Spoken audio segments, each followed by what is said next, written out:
and ask the clerk to take the roll, please. Trustee McMahon, Present. trustee Kane, Here. trustee Alexander, Oh, here. trustee Martin, Here. trustee Loring. I see her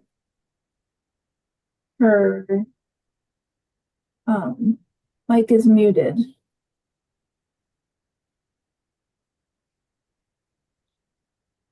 Trustee Baldacci, Hello, here. I believe that's all the trustees on the committee.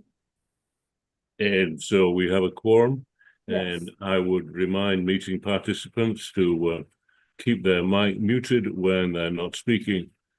First of all, I would like to extend a warm welcome to Trustee Baldacci as she attends her first committee meeting. Welcome. First item on the agenda is student representative discussion. I will pass it over to Jeff and Heather. Thank you, Trustee McMahon. I see that Griffin is with us this morning and Camille is here as well.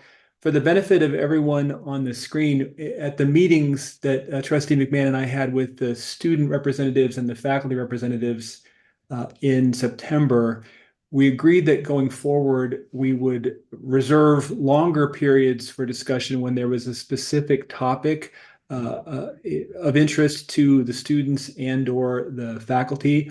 But for the sake of the best use of everyone's time, when there was no targeted topic identified in advance of a meeting, we would have a relatively shorter discussion period and turn it over for questions, topics of immediate interest to the students and then to the faculty. And that was met with a positive response from both groups. So this morning we start with the student representatives. Good morning, trustees, and thank you, Jeffrey. Camille and I didn't touch base before this, but Camille, feel free to jump in whenever you'd like. But I just wanted to give a quick update on our work to fill the vacant student trustee positions. They're the seats. And as you all may know, that we did fill one of them during the fall special session that the governor held. So Will Kemmler is the undergraduate student rep. However, we were not able to fill the graduate position. I just wanted to let you all know, because there was some, I think, frustration maybe on both ends of this, that it was not for lack of trying. We did a pretty thorough recruitment process, trying to follow the policy and the law to the best of our abilities. We had myself and Grace Hills both co-chaired that search committee. And we went through a recruitment round and interview rounds.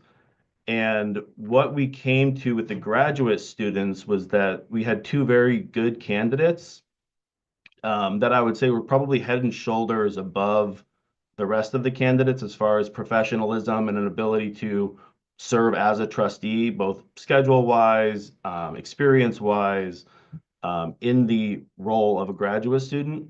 But each of them had something that we didn't know if it would be a disqualifier, and we weren't able to identify in the policy what that was, which was that one of the students worked for the University of Maine as a director of financial aid. And in the policy, if the trustee is a officer of the institution, they would be disqualified. But we thought because he was a full-time graduate student and not on a senior position, we didn't think that would necessarily disqualify him. So we took a vote and everyone agreed to proceed with him. And the second one was a great student named Riley Worth, who did an excellent job. However, during the summer, he was employed by the Democratic Party doing different kinds of political activities. And so even though he was an excellent candidate, we knew with the Democratic administration, it could look imperfect to the governor. So we submitted both of those candidates without ranking them, just because we didn't know how to interpret what the governor's office would do. So we did the full application process and supplied all of the supplemental materials that we could. And they decided to proceed with Simon, but then he was eventually disqualified because of his employment. So we are working with the state and figuring out next steps so that we can fill that graduate seat. And I'd be happy to answer any questions that you may have. Thanks, Griffin. Any questions for Griffin from the trustees? Griffin, Riley is a USM student and a Muskie student, and I did see him at our Lewiston Memorial last week. And would it be okay if I notified him? I think he thinks that his application is still live, and he did share with me that he's registered as an independent. Even and I think his employment with the Democratic Party may end next week, but I don't know if that is a factor, but I just want to let you know. Thank you. Thank you. You can absolutely let him know. We didn't receive any feedback from the state about the process. And so I'm speculating that's why he wasn't chosen, but you can absolutely let him know, and that would be helpful. Griffin, maybe I can add a little color because I was still there during some of these processes, but there was a letter from a group, I will say, that we're planning on opposing that nominee. So that was, the governor did not want to put the student through that process, knowing what he would go into. So I think that, you know, that I don't know that the Democratic Party piece or any part of what Riley's why she chose one over the other, but for the nominee that was put forward, that was the consideration there. Okay, that makes sense. Thank you. Other questions, comments for Griffin?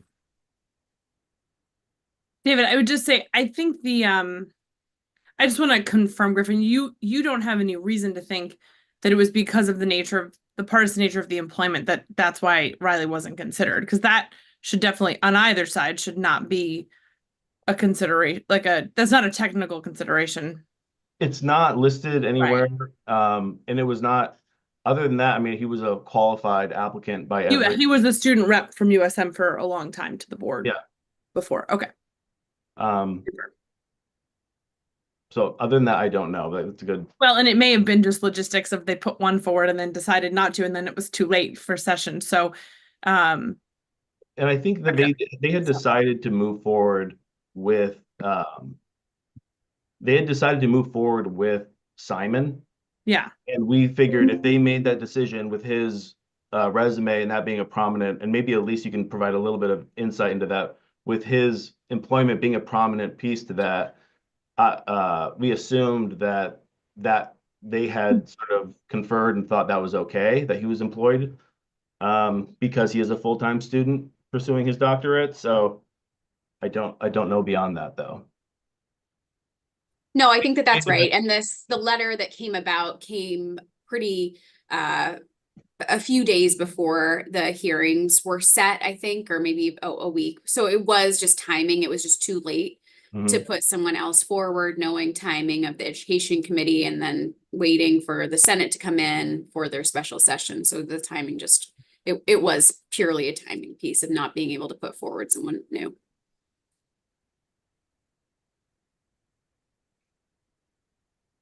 Okay, thank you. Other student issues?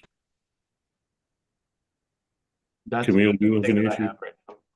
Okay. I can touch on some things that have been in the works. Hi, everyone. I hope you're all doing well. Recently at USM, our Student Government Association has been required to attend certain trainings, and I recently attended our Green Zone training. And this past week, we had a Safe Zone training that I was unable to attend, but I heard went really well. When I was attending the Green Zone training, I was educated on so many things regarding our active military and veteran population within the student body and how we can be more inclusive towards them. And I learned so much information that I was not aware about at all. And I think it really helps in the way that student leaders can advocate and be more vocal and engaged towards that part of the student body.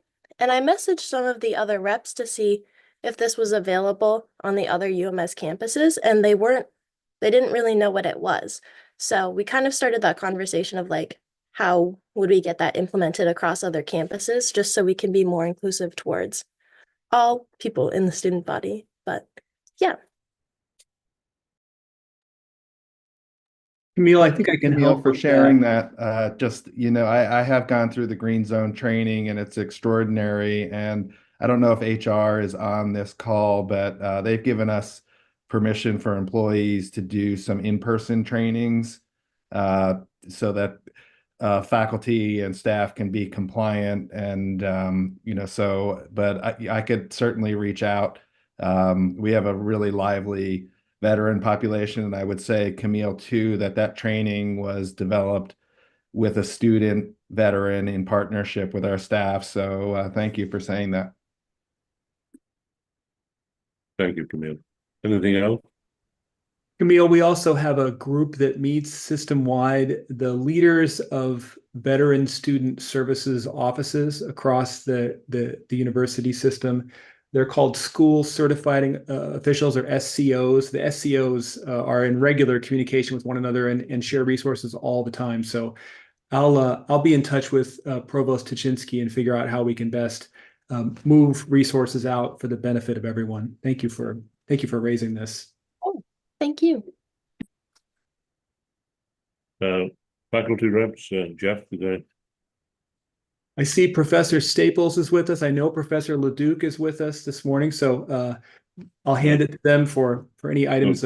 Clyde's with us and Ivan's with us. See on my Clyde and screen. Ivan as well. Great. And Thank you. Tim Surratt, who's our new UMA rep. Well, I guess he hasn't been officially sat by the board until the meeting.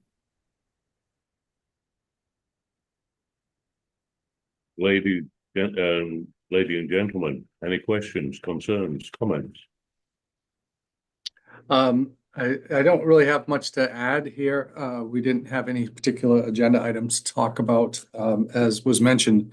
In regard to the Green Zone training, though, I also want to add that this semester I've had students that were on task to deploy to the Carolinas to deal with hurricane relief. And what I found with a number of these soldiers was that they didn't know what kind of paperwork to provide to their faculty to inform them that this is a legit deployment. So I reached out to the Maine National Guard and the Rhode Island National Guard, which is where this actually started, to ask if there are specific papers that they can supply to faculty. And generally speaking, without an official email response, they said that when there is a deployment, upcoming deployment, that it's standard practice to provide orders with contact to the company commanders or whatever the unit commanders are, so that you can inquire how long this will be or ask about this deployment. It just sort of gives it some validity. I've sort of stumbled through this throughout the years and not really realized how I was supposed to respond to students going on deployment. Even as I'm a vet myself and was advisor to the Wounded Warriors for a while, this wasn't really a standard practice. So I'm working on sort of standardizing that whole process here. And I'll share that with my my colleagues and others once we identify what the appropriate ask or request is for students going on deployment. Thanks, Joe. Other comments, concerns? Trustee Alexander. Just to say how much I really appreciate the substance and the issues brought before us by both the students and the faculty today. This is the kind of, here I'm doing this, here I hear about that, that obviously has the potential for some system-wide benefit and implementation. Thank you very much. Thank you, Trustee. Chair McMahon, one note in response to Joe's comments. Joe, we actually have an administrative practice letter within the system responsive to board policy. And with help from Heather Ball here on my staff, we just updated it, working with a group of staff from student records across the system. That letter addresses active duty students and military call-ups, among other facets of student veteran academic experience. The proposed updated APL went out through the Faculty Governance Council co-chairs and the Senate and Assembly presidents last Tuesday for review by faculty. So you should be seeing it shortly through your Senate, and all faculty across the system are invited to share their thoughts in response. But candidly, faculty veterans feedback would be most especially helpful for us. So thank you. Lisa. Yes, thank you, Trustee McMahon. I just wanted to add, given the context of the call up with the hurricane relief, I had students, online students. So although I'm on leave, I'm still teaching on the Your Pace program. So we have students all over the world, and I had students directly affected. Sorry, my dog's barking. I had students directly affected, and UMPI was pretty nimble about figuring out, okay, what are we going to do with people who are like living and have no Wi-Fi and stuff? But it was kind of a ad hoc, like the students had to self designate that they've been affected. And then there was a list of people affected. And then it was like between student accommodations, between the Your Pace advising team, between the faculty, like I had people submitting work and saying, sorry, I know I'm behind. It's because I had no Wi-Fi because I live in Asheville or something. So I'm just wondering if there should be potentially an APL about any crisis situation where, as we have more students online, obviously Your Pace is a specific outlier for all online.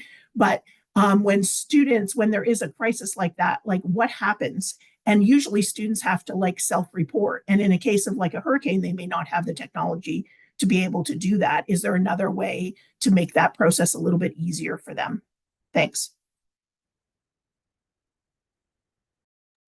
Thanks, Lisa. Jeff, do you have any comments? I think Lisa just created some work for me. So begrudgingly, I'm acknowledging her comments, and I took a note there, David, about that. Thank you. Thank you. Okay. Joe. Okay. Let me put my hand down. Okay. So one of the things I just wanted to point out, the reason that I got involved in this this semester was, in particular, one student really, they weren't well informed on the unit side, in the National Guard side of things. And so when I reached out to them, I think that might have sparked them a little bit to help better inform some of their students. And I share that with you because not every unit is the same. And so units throughout Maine may be well informed about how long it is before they deploy, or what materials they should supply. And of course, having that directive from the system level will help as well. But I don't know that all units will even know about this. So I would suggest that we anticipate helping the students inform their units on what they're going to need to allow them to deploy without too much disruption to their coursework. So that was it. Thanks, Joe. Emily, followed by Clyde.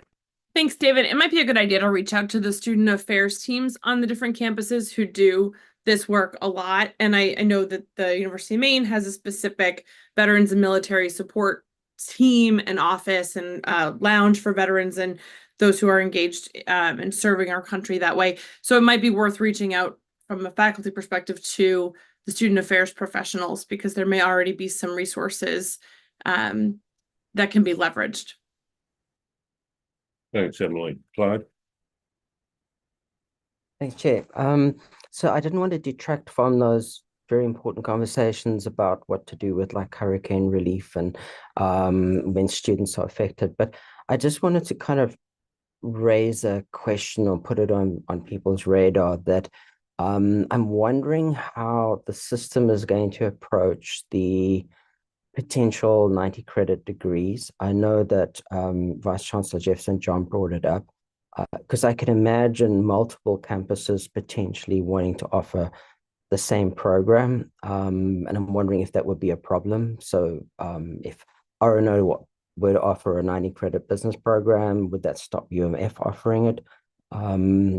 Obviously, there's going to be a lot of pushback from academia about such programs, but I suspect that they might start taking ground, sort of becoming more popular. I have no idea. I just wanted to raise that concern.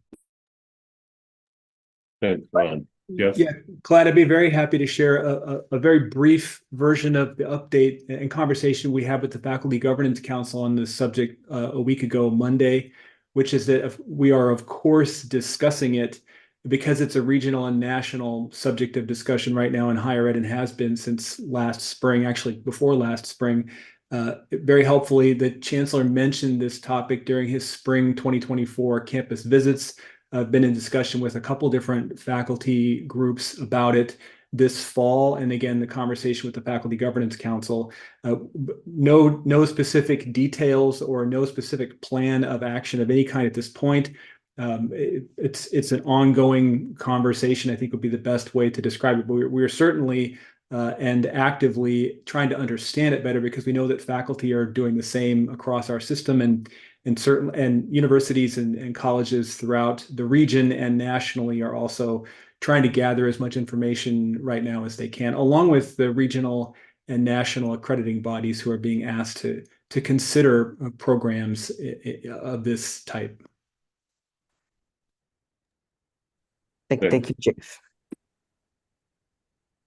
Any other questions, concerns? Trustee Alexander.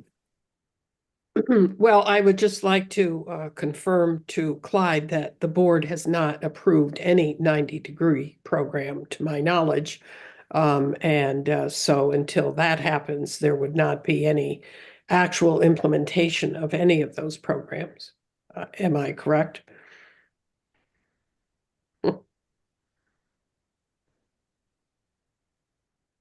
Yeah. I can confirm what Trustee Alexander has just said. The board is in the process of learning about a 90-credit program, what it would mean, and the context in which we would examine that, which includes the fact that UMPI has now, NETCHI has now approved a total of 3 such programs, one at being at Plymouth State, one being at Johnson and Wales, and one being at Merrimack. Plymouth State already has the permission of the state to move forward. We're not sure about Johnson and Wales and their state approval process. And we know that Merrimack is awaiting approval by the legislature in Maine. And we will be sharing information as things develop. And certainly sharing information with the trustees on an ongoing basis about what this potentially means in the New England region if these programs move in that direction. Thank you, Chancellor. Other comments? I see no hands raised, so let's move on to agenda item 3. The 24-25 ASA work plan. Thank you, Chair McMahon. This is an item carried forward from the last meeting of this committee where I introduced the work plan and explained what we were hoping to achieve with it for the current year, 2024-25. There was no substantive feedback on the plan at the last meeting and no feedback received since then until this morning. And I want to thank Trustee Alexander for the note she sent this morning. We do have a document developed by Trustee Kane last year that identifies which committee each action and goal in the plan is connected to in terms of being responsible for work and report out. I'm happy to append that document to the work plan and make it part of the work plan going forward. However, I don't wish to speak for my fellow vice chancellors because they've worked out their own processes with their own committee chairs and committee members. I will say to just candidly, at one point I had 4 different versions of a track the plan document going. I do like Trustee Kane's the best. I'm happy to use it. So I want to thank again Trustee Alexander for noting that, and I will plan to append it going forward to work plan and updates to this committee about progress on the plan. I do want to say, however, though, I would like to retain strategic plan update as an item on ASA agendas going forward. There are 23 separate areas within the system-wide strategic plan that fall or are shared by ASA in terms of responsibility, and just over 50 goals across the plan that fall within ASA. More than half the plan is attached to this committee. There needs to be a mechanism for reporting out on updates toward achieving goals or progress for goals that are midstream that is separate from a comprehensive look back at the overall document attached to the work plan, if that makes sense, because we would otherwise be devoting entire ASA committees to walking through each of the goals in the strategic plan that fall to this committee. So that's the approach I'd like to take. I'd like to take Trustee Alexander's good advice. If Chair McMahon is supportive of that, use Trustee Kane's good document, attach it to the work plan, and then continue to share updates as the provosts and faculty and others and I make progress on the many and varied goals within the plan that are attached to this committee. And I'm happy to answer any questions, Trustee McMahon, that you or others may have. Questions, concerns? Yes, Trustee Alexander. Well, I just want to make sure that Chair McMahon agrees that all of the separate ASA related matters need to be listed somewhere as an appendix in our work plan. And then I certainly defer to the ongoing discussions between the staff and the chair and others about what appropriate item might come up on the agenda for any particular meeting. But at least we would have a very comprehensive way of understanding the vast number of specific requirements that this committee should be paying attention to, I guess is the best way to say it. So is this something other, you know, I mean, I'm happy with the Vice Chancellor's recommendation. I just want to make sure I'm not an outlier with regard to the recommendation. Jeff, you have such a list? I'm sorry, David. Yes, so we have an overall document prepared by Trustee Kane, and we can pull out everything ASA related from that document, put it in a clearly organized fashion, and then use it both to attach to the work plan, but also to screen share when we're sharing updates from meeting to meeting about progress on specific goals. I think that would cover everything that was envisioned in the strategic planning process work led by Trustee Kane, but also fully meet the requirement that Trustee Alexander has laid out, and which I agree with. By the way, David, I sent you this document this morning. It had been prepared in 2023. It needs to make sure that it's still valid, but the approach is reflected as I indicated in an earlier email. Thank you. Trustee Baldacci. A comment that would be helpful for me as a new trustee to be able to have a place to track and understand what initiatives belong with this committee and how each are progressing. Thank you. Trustee Kane.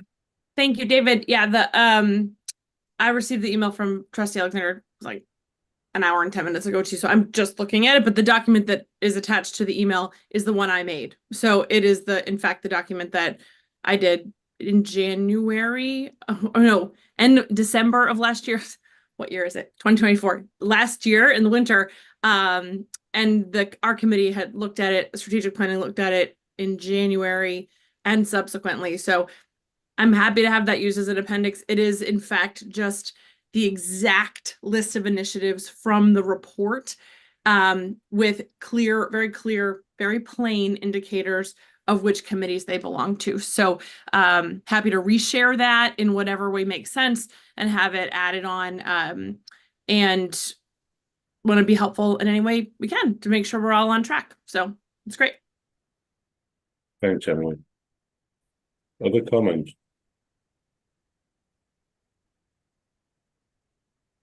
Seeing none, let's move on to the next agenda item. New academic program proposal, AS in cybersecurity, UMA, Dr. Joe Sakis. Good morning, folks, and thank you. So yes, it's Associates in Science and Cybersecurity, and just as a background that UMA has been designated by the NSA as a National Center for Academic Excellence in Cybersecurity, and so we remain that designation all the way through 2029. So it gives us the, I guess the knowledge, if you will, to propose this program. This program complements a lot of our existing credentials in cybersecurity, and especially for non-traditional students, we see milestones making a big thing. So with this approval, we'll have certificates, associate, baccalaureate, thank you, and master's degrees in cybersecurity. This, it's an associate's degree, so it's from an efficiency point of view, this is a, there's no new classes here because it's a set of our existing classes from our baccalaureate. We have, and I don't want to get into technical terms, but we have a slew of articulation agreements that we've been making over the summer with our community college folks. So we feel that having this program is going to help us kind of, strengthen those pipelines between the community colleges. These courses, there's no repeats, and so there's a smooth transition from the associates to the bachelor's program here. And just finally, this program will be online. And so this is in line with our UMS strategic goal of increasing the number of distance options for our students. And I'd be happy to take any questions about this program. Thank you. Thanks, Joe. Questions for Joe? Yes, Trustee Alexander. Good morning. Is UMA the only UMS institution offering any degrees in cybersecurity? No, there are others. I think the University of Maine Presque Isle also has a bachelor's degree in cybersecurity. USM, I think, has both bachelor's and master's degrees in cybersecurity. There is no associate's degree in cybersecurity in the system. Right. And so I saw that there was no multi-university aspect to this proposal, and I'm just wondering why this wouldn't be obviously useful to tack on or make available to the Presque Isle program and the other bachelor programs in cybersecurity.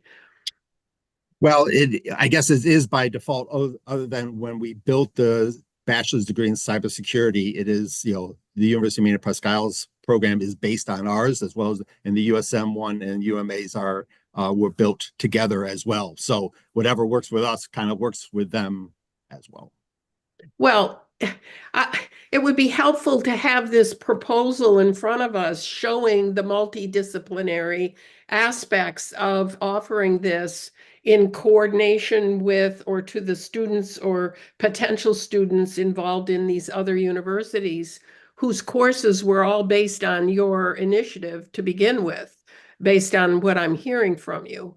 So that's the step here that I'm not seeing at all, and I'm just wondering why. Yeah, all I will say is that when we work this process through, the chief academic officers, right, we can look for issues, and I don't think there were transfer issues when the courses basically line up in a one-for-one fashion.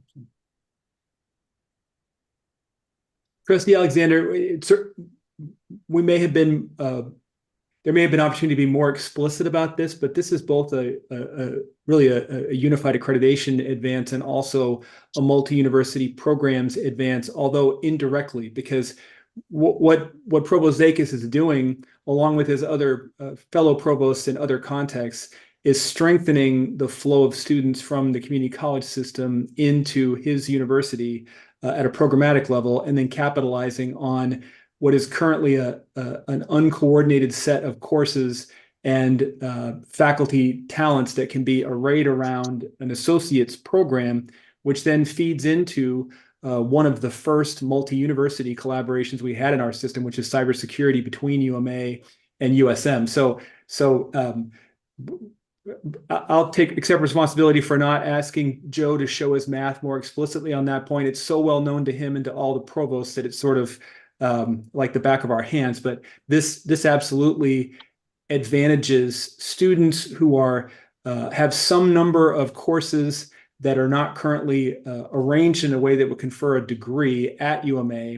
It provides a pathway for community college students, CMCC and elsewhere. And then it indirectly, as I mentioned, it returns a benefit both for four-year students at UMA, but also four-year students at USM. So we see this as being a really a winner at a level associates where we don't have the largest profile of programs existing currently. I hope that's helpful by way of background.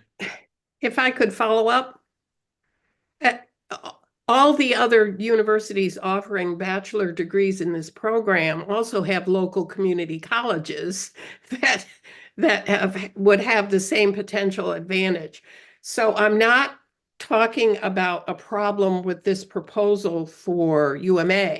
I'm talking about the lack of any plan or indication of a plan with respect to how this has an impact at all the other universities offering bachelors in cybersecurity.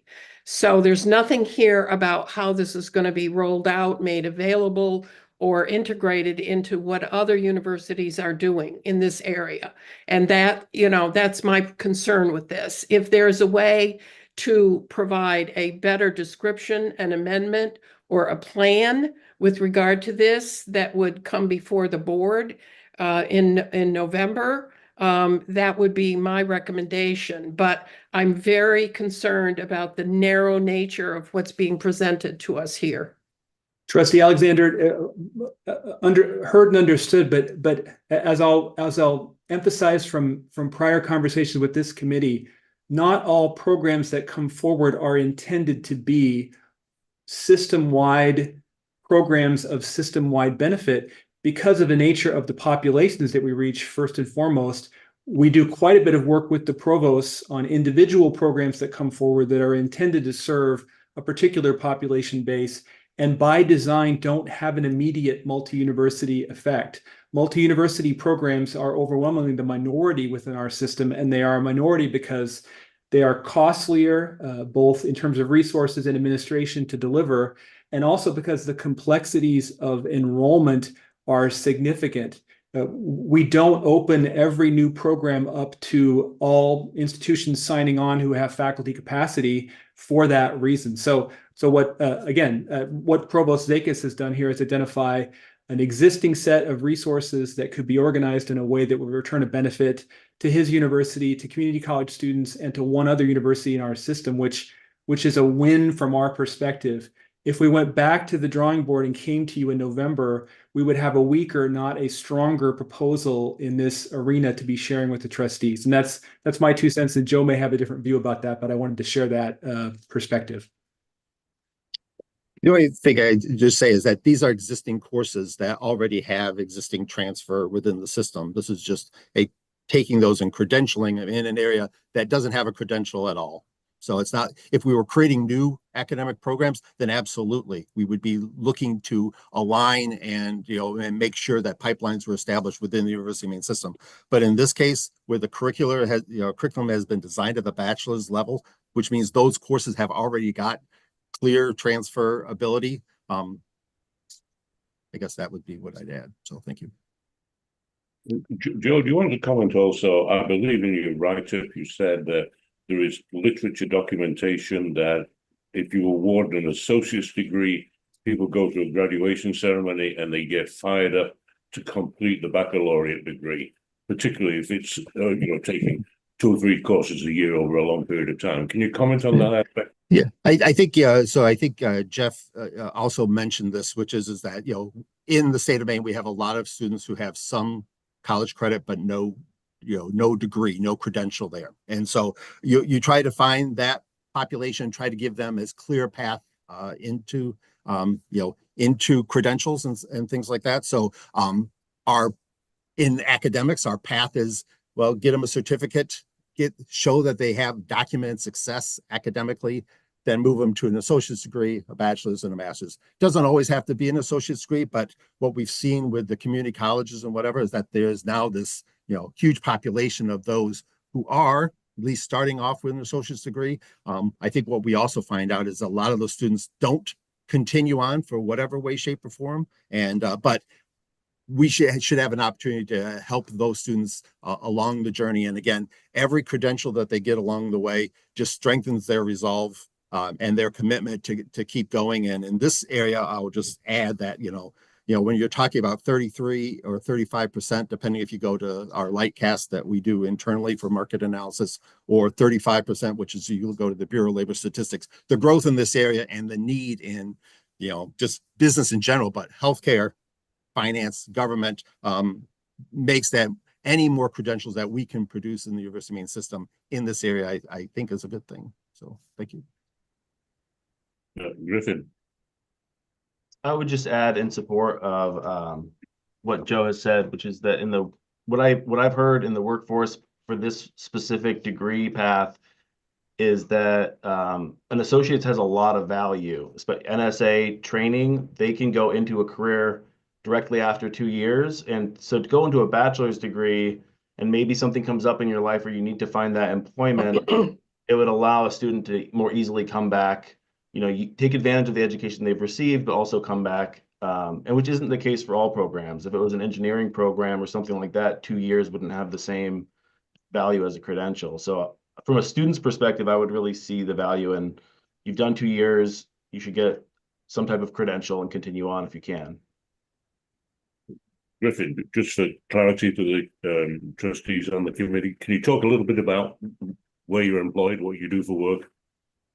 I'm the Dean of Development and Public Affairs at Northern Maine Community College.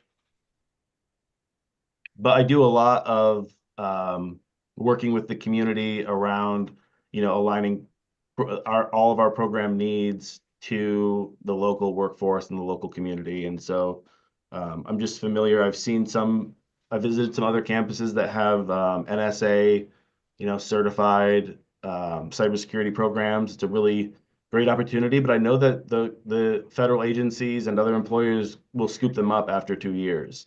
And so it would be, if somebody's had 2.5 years of training and they get taken, into the workforce, then they kind of embark on their career without a credential, which is a really precarious space for somebody to start a family with and things like that. And also a lot of these employers will support a student to continue towards the bachelor's, master's while they've gained employment. So it just gives a lot of flexibility to the students in that program. Thanks, Griffin. If I could have one more word and then I'll be quiet. My concern is not the design of the program, the value of the program, or whether we should have the program. My concern is the lack of any information here about how the students affected up at the Northern Maine Community College can take advantage of something that is being offered at UMA online. So how this is integrated with the other campuses offering cybersecurity programs is the missing link to my concern. Joe, you want to address that with your slew of articulation agreements? Well, the best I can say is that we have articulation agreements with every community college system for cybersecurity, right? And so that's to get into the bachelor's program. If it's a path to get into the bachelor's program, that pathway works just fine and dandy for the associate's degree as well, because it's exactly the same. As I said, there's no different courses for the associate than the bachelor's. So we have, I think, a really good design here where the students can move, I think, with purpose.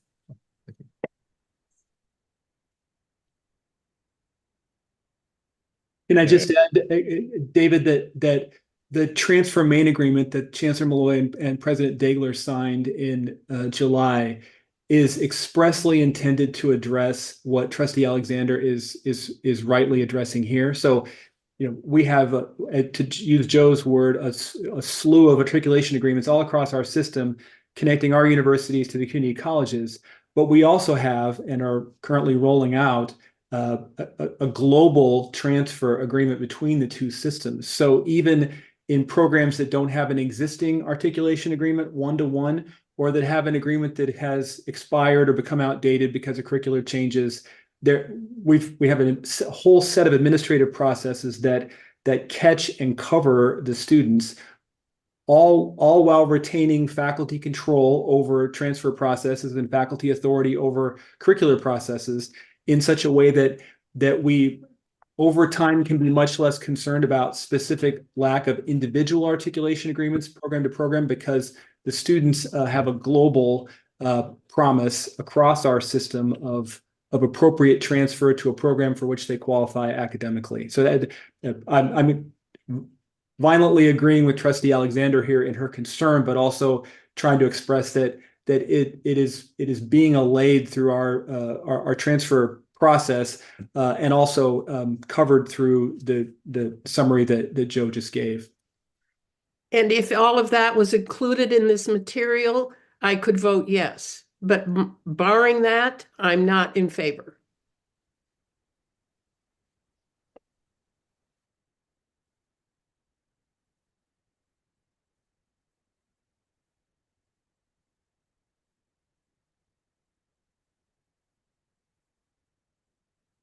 Any other comments?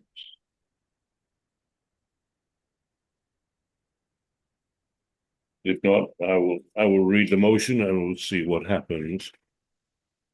The Academic and Student Affairs Committee forwards this item to the November 17th, 2024 Board of Trustees meeting for approval of the following resolution. That the Board of Trustees accepts the recommendation of the Academic and Student Affairs Committee and approves the Associate of Science in Cybersecurity at the University of Maine at Augusta. Can I have such a motion? So moved. Moved by Trustee Kane. Is there a second? Second. Seconded. And could the clerk please take the roll? Trustee McMahon, Yes. Trustee Kane, Yes. Trustee Alexander, No.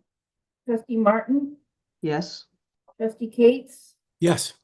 Trustee Loring, Yes. Trustee Baldacci, Yes. motion carries. Thank you. The next agenda item is new academic program proposal, BS in Computer Science and Business, University of Maine, Provost Berlin. Good morning, John, and welcome. Yeah, good morning, and thank you, Chair McMahon. So we're requesting approval for a new major, a BS in Computer Science and Business. So the proposal builds actually on an existing partnership between two academic units and will attract new enrollment. And actually there's three deans because our computer science, our School of Computer Science is actually an MCEC and CLAS. And then of course the Dean of Business. So this is a unique degree that's really different from a double major because computer science and business in that the two disciplinary threads are intentionally integrated at multiple points in the curriculum. So it includes software development skills with added kind of business acumen, I would say, kind of professional skills, teamwork is built into the curriculum. It's really, it's interesting because this is a grassroots effort across the system it's a UMS computing consortium that was formed with representatives from every university to collaborate on vision for the programming of this. One result of this collaboration is that we have real alignment in courses in data science across the 5 University of Maine system institutions that offer such a course. So that'd be UMaine, USM, UMA, UMF, and UMPI. So making these kind of upper level electives at one campus accessible to students at others. So the advanced computing courses offered at any of the 5 campuses can be used to fulfill the CS elective requirement. for this new CSB degree, allowing students flexibility in their course selection. I think it also, as the previous one, it addresses urgent workforce needs for employees with strong technical and professional skills. It supports really the development of graduates with skills that support this technological integration in business. So it's like they could be a systems analyst, a product manager, business analyst, etc. Lightcast data for computer science and business combined find just in Maine alone 7,500 jobs, over 100,000 across New England, and over 2 million nationally. So this is really huge positive outlook for growth. Right now, there's no additional FATI resources that are needed initially. As the program attracts additional students to UMaine, it may need additional FATI, maybe TA resources down the road, but right now we don't need that. We don't need any requirement for additional equipment or space. We're hoping, if it gets approved all the way through, that we will actually be able to launch it this spring. That would be the key that we'd like to do it. And so with that, I thank you for your time. Questions of Provost Lynn? Mr. Chair? Yes, Roger. Thank you. I couldn't find my hand there. John, thank you very much. This sounds like it makes a great deal of sense, particularly with the increase in artificial intelligence interest, which I'm sure will be part of this. Is this unique? Is other schools, other universities coming up with similar programs to this, or is this a first of its kind, if you know? Yeah, that's actually a good question, Roger. I wish I could tell you off the top of my head. I can't answer that. I don't know if Joe can answer that, given his background in this area. It is unique, of course, here in Maine and across the system. And computer science is actually working on a number of these type of programs where we're bringing these skills in together. And I see that Joan, the president, has her hand up, so she may be able to answer this. I don't know the precise answer. I would bet there are such other degrees, because this movement, it used to be called CS plus X, if I have that correct. That's right. Been in discussion nationally for about a decade now. The notion that computer science needed to reach out and engage with other disciplines. So probably there are such examples, not just in business, but many, many other areas. And this is a great first step. Thank you. If I could just add on real quick, is that the injection of analytics into almost every discipline is something that this is representing, and it's the wave of the future. And what I'm excited about this program is that this is the first of many. I think that the good work that they're doing up at the land grant here about injecting computer science and those lessons for the future. It's going to prepare our students much better, and I'm hugely supportive of it. So thank you. I will say that in your packet, you'll see there's a queue for computer science immediate studies, for computer science and history, computer science and chemistry. So I think we're going to see a lot of this. And just like this proposal, where possible, we will be, working across the system. Other questions from the trustees? Other comments? Seeing none, I will read the text of the proposed resolution. That the Academic and Student Affairs Committee forwards this item to the November 17th, 18th, 2024 Board of Trustees meeting for approval of the following resolution. That the Board of Trustees accepts the recommendation of the Academic and Student Affairs Committee and approves the Bachelor of Science in Computer Science and Business at the University of Maine. Can I have such a motion, please? So moved. Moved by Trustee Kane. Can I have a second? Second, was that Kelly? That's correct. Yep. Thank you. Any discussion? If not, could the clerk please take the roll? Trustee McMahon, Yes. trustee Kane, Yes. trustee Alexander, Yes. trustee Martin, Yes. trustee Cates, Yes. trustee Loring, Yes. trustee Baldacci. Yes. The motion carries. Thank you. Next to the under item is awarding of academic degrees, Vice Chancellor St. John. This is, thank you, Chair McMahon. This is the board's annual affirmation to itself that it carries the responsibility for the awarding of degrees across our system. I'd also say it's important because it directly ties the authority of faculty to the work of presidents to the authority of the board, and so it links our process for awarding academic degrees from start to finish. Are there any questions or any comments, discussions, concerns?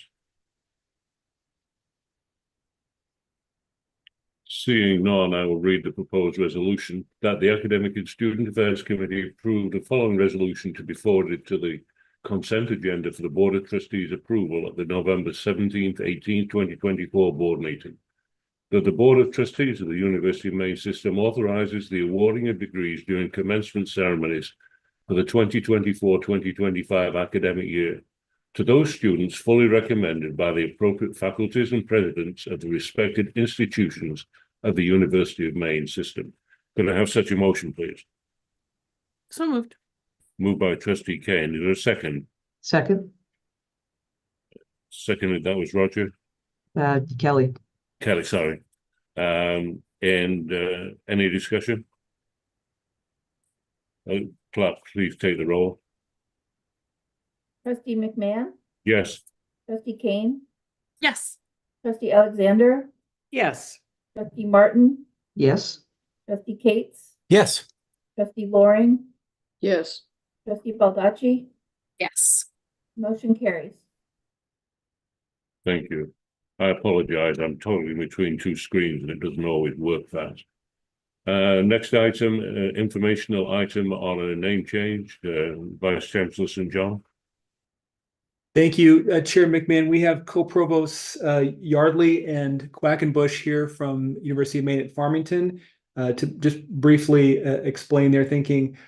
This is an informational item for the board. Change in name for an academic program from BA in Visual Arts to BA in Art and Design. Kathy and Steve, do you want to just say a quick word about this for the trustees? Sure. Thank you so much for giving us a chance to discuss this. We were very interested in changing the name to better reflect the professionalism of this degree.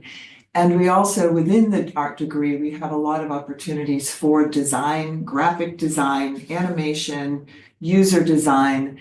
And so again, Farmington is taking a hard look at how do we help students see the connection between degrees, their coursework, and the workplace and the workforce opportunities. And we believe that this will elevate that for students by changing the name, and we can also better help them see connections to the future professional opportunities.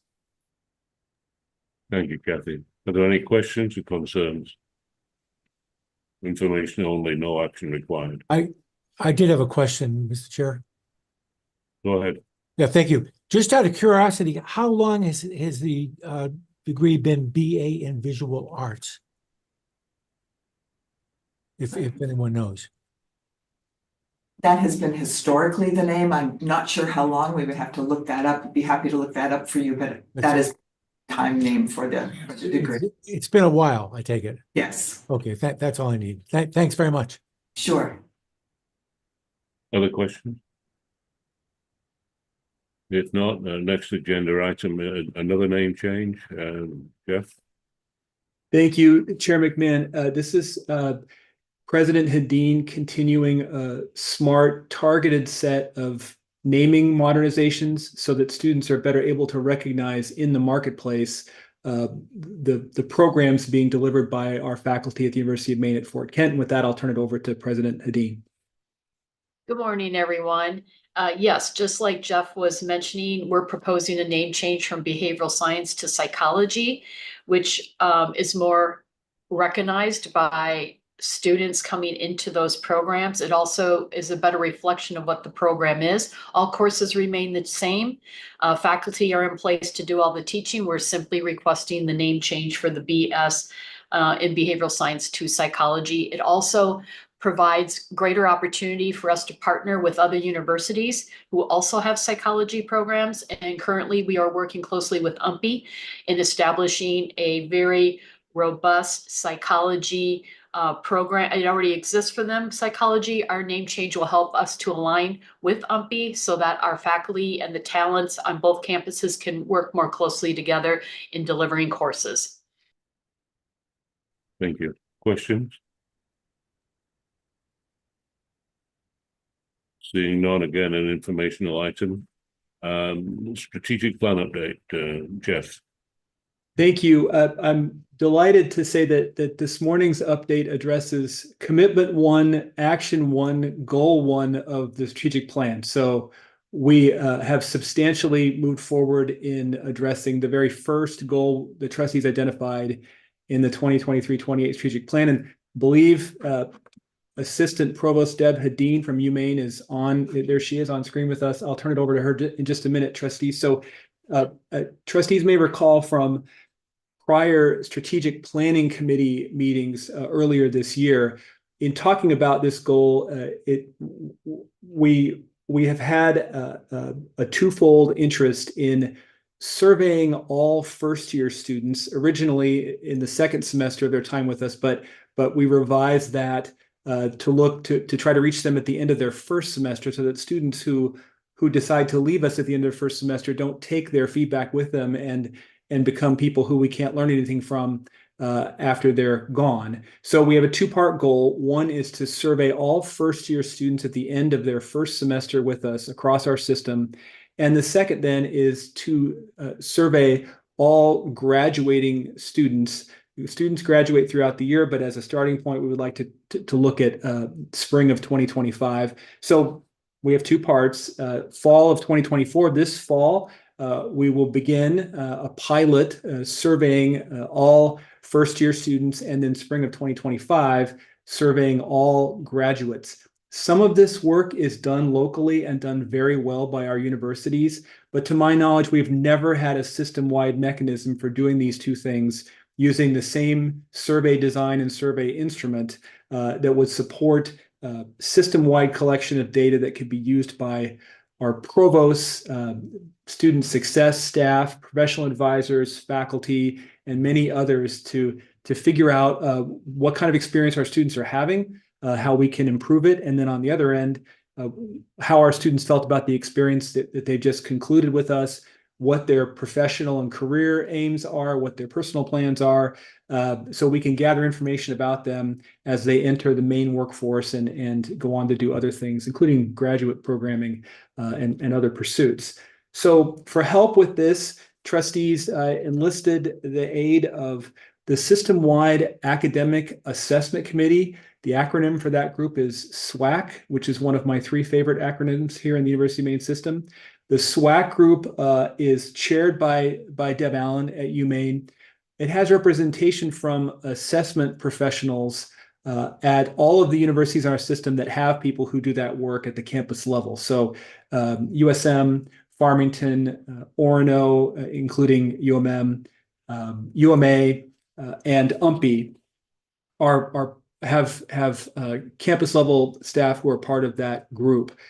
I approached that group spring, early summer, and asked for their help with this. Would the SWAC group be willing to devise a survey protocol and a set of items that we could use for this purpose? I'm delighted to say that they responded to that request, and that they've done so, as you'll hear from Deb Allen in a minute, in a way that is aligned with, but does not overlap with or interfere with some similar survey work being done for UMS Transforms purposes. So it's really a win for our students, for us to help make them better, fulfillment of one of our strategic plan goals, and also unified accreditation in action, a system-wide group of staff collaborating to do something that returns a benefit for students, faculty, and the staff who support both. So with that, I'll ask Deb if she'd like to share about the work that she and SWAC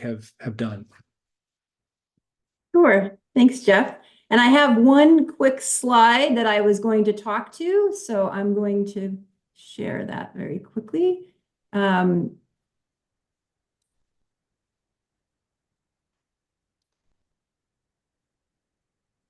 Jeff, are we seeing you're not seeing my notes, right? You're seeing the We're seeing the appropriate view? Yes, The thank you. appropriate view?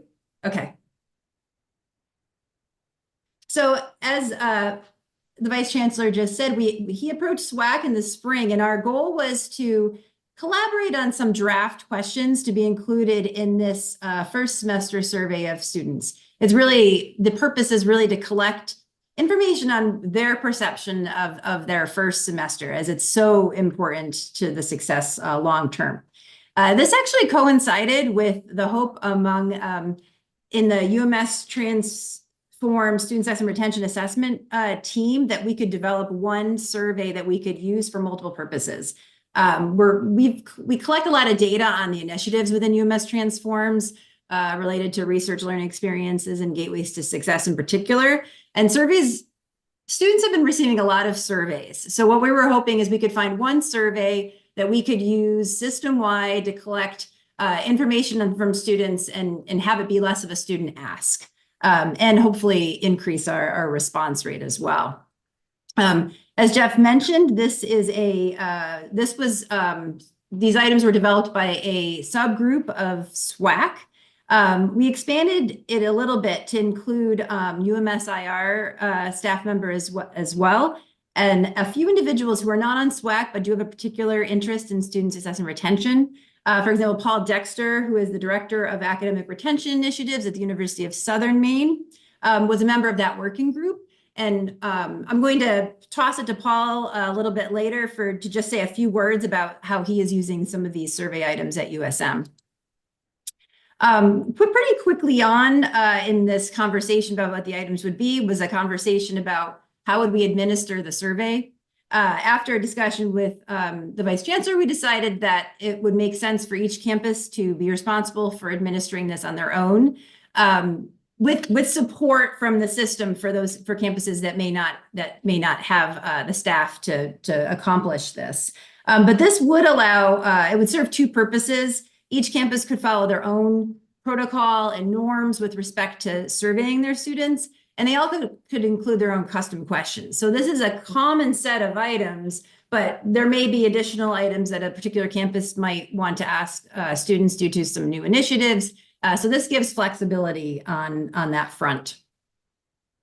There's 4 broad themes that the survey items fall under. The sense of belonging, perceived cohesion is the first theme. This is really about the students' perception of their sense of belonging to the institution, as well as feeling belonging to smaller communities on campus. So there's a few different levels that we include in the survey items. Connections and engagement. We ask about students whether or not they've developed meaningful connections with people on campus, as well as the interactions and connections that they've made within their courses.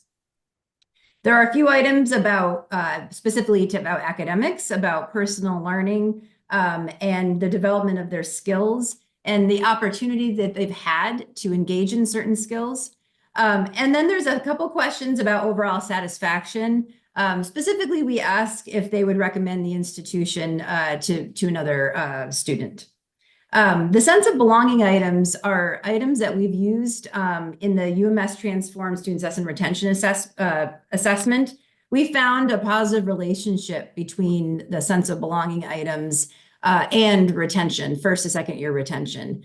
This particularly sense of belonging to campus, it's very clear.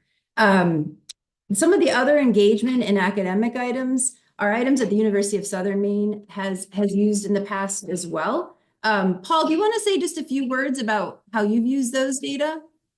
Sure, absolutely. Thank you. And I just want to say too, I really am appreciative of Deb and Jeff really being open to the idea of co-designing a multi-purpose survey so that we're not over-surveying students, as has been mentioned. And for us, we use survey data to get to those leading indicators, because for so long we relied on the longer term lagging indicators of success, such as retention and 6-year graduation rate. But we knew that there were some of those indicators of how are we doing? And Jeff mentioned, what is the student experience? And for UMaine system institutions, we had every 3 years that cycle of the National Survey of Student Engagement. And what we decided to do is to use some of the questions in the NESI as more of a leading indicator of how are we doing with particular interventions. And in our case, some of the most compelling data has been with our Learning Assistant Program. If you're not familiar with that, it entails faculty incorporating active small group practice during class time with a partner of undergraduate students who have been successful in that course prior. And UMaine has had a Learning Assistant Program for several years. We started ours approximately 7 years ago, and we were able to leverage some of those measures from the NESI to indicate that as a direct result of the experience of being in classes, and primarily first-year student classes that are high enrollment, high DFWL classes, that students were more successful, not just in that class, but longer term. And that idea of the relationship to meaningful connections historically often got thought of as more outside the classroom measures, yet it's been shown in the literature that it's such crucial experience inside the classroom for students to build relationships with each other, with faculty. And we have very compelling data as a result of being able to leverage these sorts of questions in terms of their sense of belonging, as Deb mentioned, the relationships that they have, the interactions they have with their faculty, and the fact that they persist at much higher rates when they have classes with these sorts of models, and that there's a compounding impact too if they have more than one. But we know that not every course is going to use that model. So what we can do with these sorts of questions that are incorporated into a first-year experience survey is we can use that to guide our efforts with other interventions, other pilots, some of them related to Gateways to Success, some of them that are not, but still are local interventions and just ways that we can move the needle with students who aren't in those sorts of cohort experiences. Thanks, Paul. So our next step, as Jeff mentioned, we will pilot these survey items with an anonymous survey later this fall.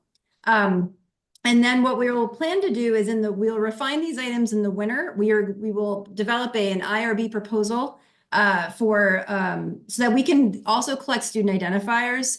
So if we collect student identifiers, that will allow us to identify students who may be seeking help, as well as shorten the demographic portion of the survey, because we know the shorter the survey, the better in terms of response. And probably most importantly, it would allow us to link to later academic performance, retention, graduation, our first destination survey, which is a survey which we'll probably be talking about in terms of the survey at graduation, and participation in high impact practices. So we will refine the items, administer a refined set of items in the spring of 25, and then likely do some more analysis over the summer before going into implementation in the fall. And I will stop sharing. Thank you. Trustee Kane.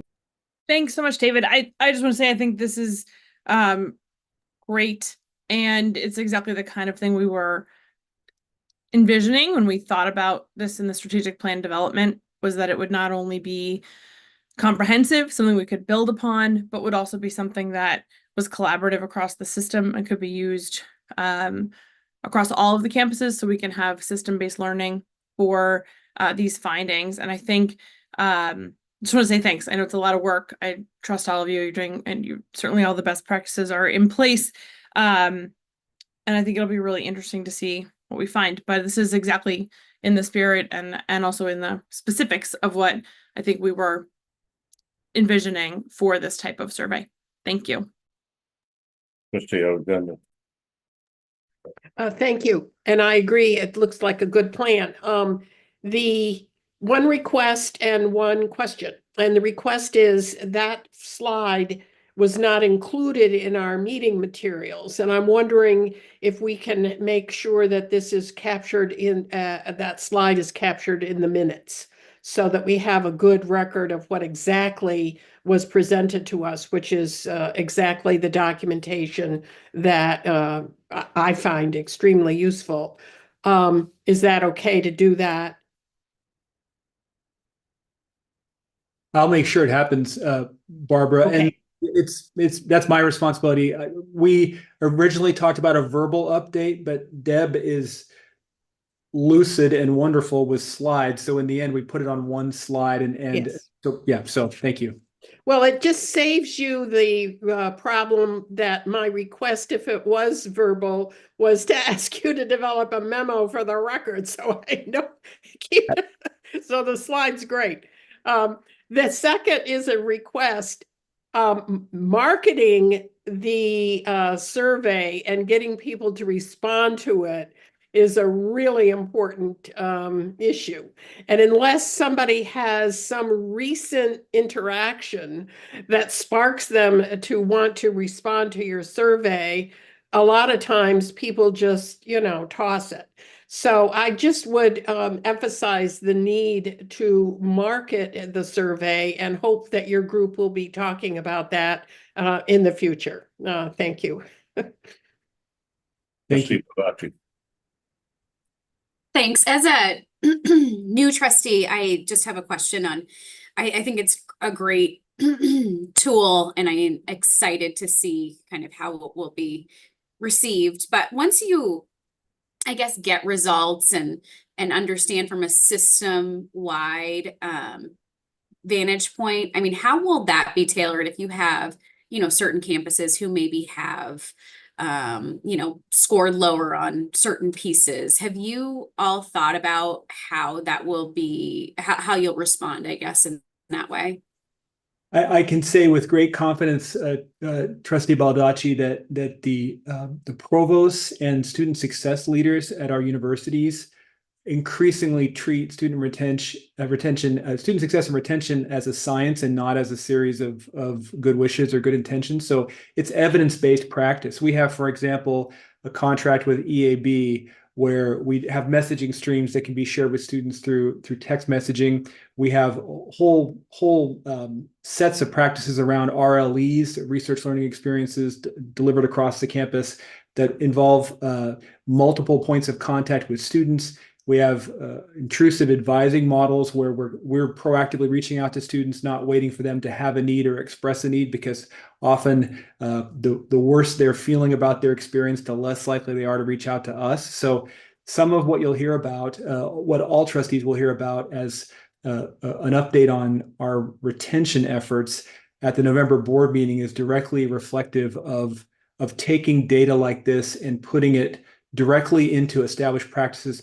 Paul Dexter a few minutes ago did a great job of alluding to that. What we get by way of data gets built into communication streams, courses, practices, co-curricular activities for students, and it becomes part of the fabric of how our universities interact with their students throughout that critical first semester, but also beyond. So great question, and that's just a sort of tip of the iceberg for the answer. Great, thank you. Clyde. Yep, I think this is an amazing idea to use the same survey across all the campuses. It also prevents over-surveying, particularly the questions about a sense of belonging. Certainly my experience has been that is key to retention on our campuses. My question for you is, how do you do like the IRB approval when you're doing something on multi-campuses? Jeff, let me go take that. Thank you. So what we have done historically, and we've done this for the UMS Transform Student Assessment Retention Assessment, is one campus will be the main IRB. But they will share with each IRB office in all the other campuses. So the approval does have to go through all offices have to sign off on it, but there is one IRB office that is the master approver. Other questions or comments? David, just one last note to confirm, there will be system level support for the smaller campuses in administering this survey. One of our UMS institutional research staff members, Halaru Omason, will be supporting Fort Kent and UMPI and anyone else who needs additional support so that no inordinate burden of survey administration falls on campuses that aren't currently staffed to do that work. Thank you, Chair.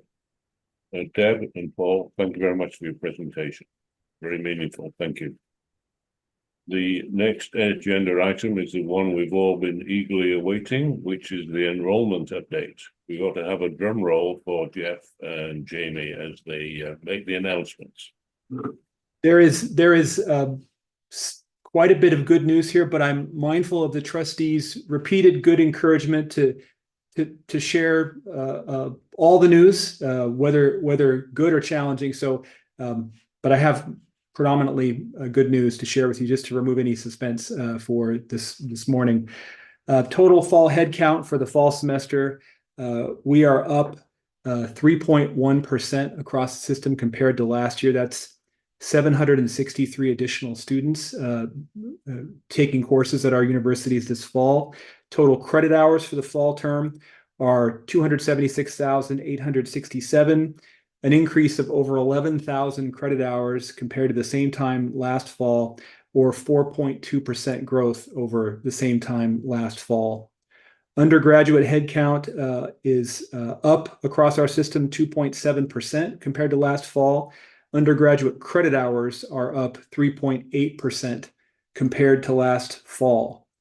Preliminary counts indicate that the number of our first-time full-times, or what we call in our data, entering degree or certificate seeking first-time undergraduates. These are students coming in as part of a regular program of study. The first-timers, full-timers are up 8.9% across our system as a whole over last fall, which is huge because, as you all know, those first-time full-time students enroll in the overwhelming majority of courses relative to part-time or non-degree students, and also generate the overwhelming majority of credit hours. For entering for entering degree seeking or certificate seeking transfer students, including internal transfers within our system, we are up 453 students over the same time last year, or 21.2%. This is a reflection of growth in the Your Pace program at UMPI, but also significant growth at other universities across the system, tied to increases in articulation agreements. The bump we saw over the summer from news about the transfer main agreement between Chancellor Malloy and President Degler, and other factors. We've seen a healthy growth in transfer. Graduate headcount is up 4.8% over last year at the same time. Graduate credit hours are up 7.2% over last year at the same time. Within that cohort, master students are up. We've increased our master students, 209 students, or 6.5% compared to last year. And doctoral students are up 52 more of them compared to last year, or 7.5% growth, which is wonderful for the work that President and Vice Chancellor Franny Mundy and her team are doing in pursuit of our continued R1 status at our flagship. There's good news about each of our universities, and I'll be brief, but I want to make sure to mention each of our universities and Maine Law. Incoming first-time, full-time undergraduates are up significantly at the University of Maine / University of Maine at Machias, an increase of 11.8%, 214 students as of last fall. That includes an increase of 14 students at Machias, which for them is a significant bump. Credit hours are also up at Machias 8% over last year at the same time. At the University of Maine in Augusta, incoming first-time, full-time degree-seeking students are up 26 in total, or 9.4% from last fall. Graduate enrollment is up significantly, just under 100 graduate students now. UMA, an increase of 26 over this time last fall. That's a big bump for the programming at that university. University of Maine at Farmington, first-time full-time students are up sharply, 39 students. That's 17% growth over last fall. I would also note that incoming undergraduate transfers at Farmington are up 63.6% over the same time last year. That is a function both of some significant adult degree completion work that Farmington has done, really the first university in the system to get out of the gate, although everyone has since done wonderful work building up their adult degree completion apparatus, and also the tremendous number of articulation agreements that UMF has added, work done by its faculty under the leadership of its co-provosts and President McDonnell over the last 2 years, and really they're beginning to see significant benefits there. University of Maine at Fort Kent is up 4.1% in its total student headcount, and graduate student enrollment is double what it was last fall, thanks to new programs going online and growth in existing programs at Fort Kent. Fort Kent just under 100 students enrolled in graduate programs this fall. UMPI's overall enrollment fall to fall grew 43.9%, a significant percentage of that due to its Your Pace competency-based education programming, and transfers are also up significantly, 316 additional transfers year over year at UMPI compared to the same time last fall.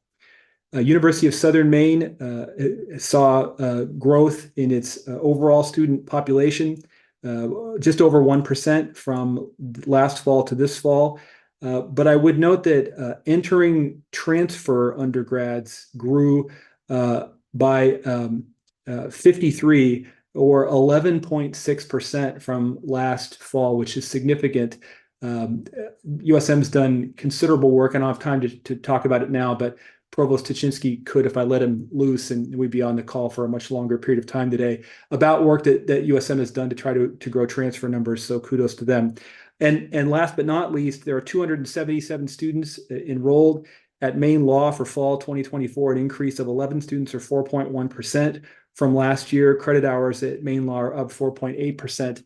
I would tell you about the conversations that the Chancellor and President Softly have about how many students we could have at the law school. But whenever those conversations begin, Vice Chancellor Dorsey and I go out in the hall and get coffee and just let the two of them just talk. So I'll spare you the details there.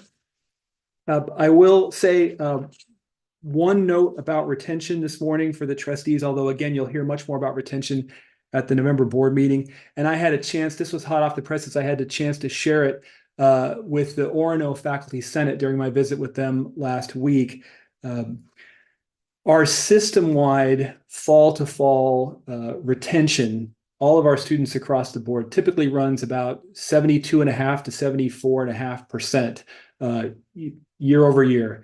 It's very difficult to move that percentage appreciably because of the total number of students involved and the total number of programs involved and different student success practices at every university. But thanks to some really strong increases in retention across our system, and more about that in a couple of weeks, our fall to fall year over year retention as of fall 24 is 75.7%. That's the highest percentage in at least 20 years. Since data began being reported in the way that it is currently across our system. So we have moved the needle on retention in addition to some other wonderful advances forward, and that's just a positive note for all of our universities, their presidents, their provosts, and everyone, faculty, everyone who's part of those efforts. Very briefly, I'll just say, in our total headcount across the board, there are a couple of areas that we are looking at, and we'll be having conversations about ways that we can improve. So in terms of our overall headcount as a system, if we exclude competency-based programs and to also exclude across the board Canadian enrollment. We are down slightly for out-of-state headcount across our system, and we are essentially flat for non-Canadian international enrollment. We can improve both of those areas. They are subjects of regular focus and conversation among our enrollment managers and our admission staff. I would say, just again, as I promised, by way of balancing out this report, there's room for growth.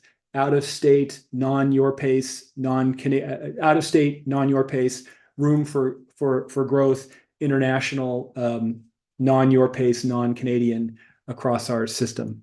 And trustees, with that, I'd be happy to answer any questions that I can. Questions, Jeff? Yes, Emily. Thank you, Jeff. There's a lot of good in there. This is the kind of I am a pro slide person. I am not a verbal update human at all. There is no way I can remember anything that you said, and would very much like to request that for the board meeting, we get something in writing with all of that exceptional news. And perhaps when we go forward, we could make it a standard thing. This used to be something we got great slides on, and we actually used to look at the cool graphs where they would go up and where they would go down, and it was amazing. And that was so much information. There's no possible way I could even do a highlight summary report. So could I request that for the November meeting, and perhaps request from the chair that in the future enrollment updates include visuals? That would be awesome. I know I am in the minority on this, but I think you're probably this is not. one of those things where it's real hard. I debated, Emily, because you're going to see the same information plus a little more information in a couple different areas at the November board meeting, but I'm happy to put this. And now that Vice Chancellor Lowe has taught me all of his AI tricks, there's no reason not to do something a little bit more visual for these trustees. I just think you have there's a great story to tell in there, and it would be helpful to have it in a way that we could visually absorb it. But all that being said, my retention is hopefully high enough that I can say there's a lot of good in there, and it seems like we're doing all the right things across the campuses to maximize retention opportunities, to keep us headed in the right direction, and leverage the opportunities across all of our campuses. So thank you, and thank you for accepting my feedback. Totally agree with you, Emily. Barbara. Well, I'm just ditto on that. Thank you. The international side is of modest interest on my part, and I had a fascinating conversation offline with President Cushman of UMA about her experience in exactly this area in terms of recruitment abroad.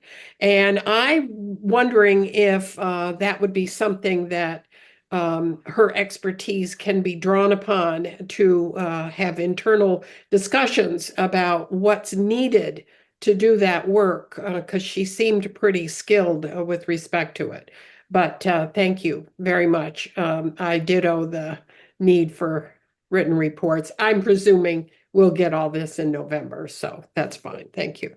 Trustee Alexander, I will say that President Cushman, Provost Sakis, and I are meeting for lunch next month in advance of a UMA Faculty Senate meeting, and this subject is almost certainly already on the agenda. Excellent. Thank you. Roger. Thank you. I raised my hand for basically precisely the same reason that Emily did. If we could see this, and particularly to the extent that the huge success that that UMPI is having, if that can be in its unique course structure, if that can be pulled out so we can see the rest of it all. But this is just terrific news. And having read a couple of articles recently about what's happening nationally, we're doing very, very well here. A lot of states are continuing to fall behind. I've been on the board here since I came on during the pandemic, and this is the first truly exciting enrollment report I think we've received. Things have been getting better gradually over the last couple of years, but this is a spectacular report. And I just want to give a shout out to everybody who's responsible for this, and it's everybody on this call, starting with the chancellor and all of the presidents and all of the senior and junior staff, frankly, at all the universities. So just a terrific report and puts pressure on you to produce an even better one next time. Thank you. Thank you. Thank you. Other questions or comments?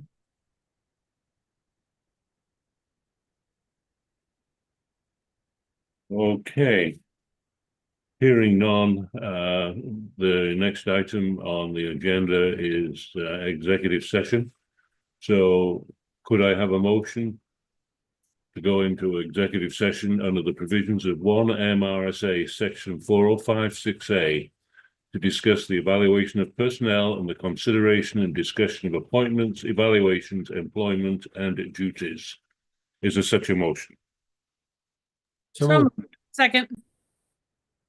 It's moved and second, and could the clerk please take the roll? Yes, trustee McMahon, Yes. trustee Kane, Yes. trustee Alexander, Yes. trustee Martin, Yes. trustee Cates, Yes. trustee Loring, Yes. trustee Baldacci. Yes. The motion carries. I'll move you into Thank you. executive session.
Okay, we should be all back. So I have a motion. The Academic and Student Affairs Committee forwards this item to the November 17th, 18th, 2024 Board of Trustees meeting for approval of the following resolution. That the Board of Trustees accepts the recommendation of the Academic and Student Affairs Committee and approves an exception to Board of Trustees Policy 310. Can I have such a motion, please? So moved. Seconded by Barbara, had a hand up. So we have a motion and a second. Any discussion? If not, would the clerk please take the roll? Yes, Trustee McMahon, Yes. Trustee Kane, Yes. Trustee Alexander, Yes. Trustee Martin, Yes. Trustee Cates, Yes. Trustee Loring, Yes. Trustee Baldacci, Yes. motion carries. Thank you very much. And thank you, everybody, for your time and attention. Enjoy the rest of your day. I declare the meeting adjourned. Thanks, David. Great meeting.